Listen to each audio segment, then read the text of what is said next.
ঝিনাইদহ ৪ আসনের সংসদ সদস্য আনোয়ারুল আজিম আনার হত্যার ঘটনায় অন্যতম দুই আসামি মোস্তাফিজুর রহমান ও ফয়সাল আলী সীতাকুণ্ডের দুর্গম পাহাড়ে পাতালকালী নামে এক মন্দিরে আত্মগোপনে ছিলেন। বুধবার দুপুরে সীতাকুণ্ডের দুর্গম পাহাড়ে সাঁড়াশি অভিযানে নামে ঢাকা মহানগর গোয়েন্দা পুলিশের একটি দল। পাতালকালী নামে এক মন্দির থেকে গ্রেপ্তার করা হয় পলাতক দুই আসামিকে। সন্ধ্যায় আসামি মোস্তাফিজুর রহমান ও ফয়সাল আলীকে নিয়ে ঢাকায় ফেরে ডিবি। সংবাদ সম্মেলনে ডিবি প্রধান জানান, মোস্তাফিজ ও ফয়সাল আনার হত্যা মিশনে শিমুল ভূঁইয়ার সহযোগী হিসেবে অংশ নিয়েছিল।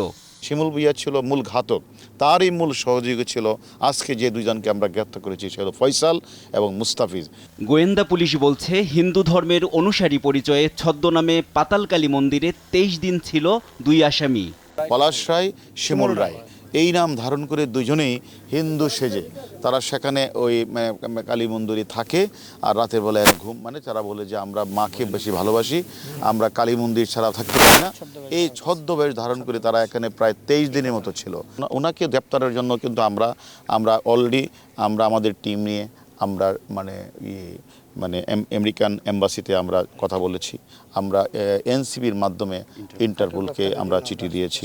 এছাড়া ইন্ডিয়াতে যখন আমরা গিয়েছিলাম, সেখানেও আমরা কিন্তু ওই ইন্ডিয়ান পুলিশের সাথে এবং বিভিন্ন দপ্তরের সাথে আমরা যখন দেখা করেছি, তাদেরকে আমরা রিকোয়েস্ট করেছি। প্রাথমিক জিজ্ঞাসাবাদে হত্যায় জড়িত থাকার বিষয়টি স্বীকার করেছে বলেও দাবি করেন ডিবি প্রধান। এবং এই দুইজন আজকে আমাদের কাছে গ্রেপ্তার হওয়ার সাথে সাথেই তারা সকল কিছু আমাদের কাছে স্বীকার করেছেন।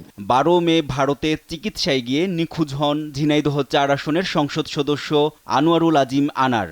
পরে 22 মে কলকাতার একটি ফ্ল্যাটে তাকে হত্যার পর টুকরো টুকরো করার খবর দেয় ভারতের পুলিশ। NI নাহিদ, দেশ টিভি, ঢাকা।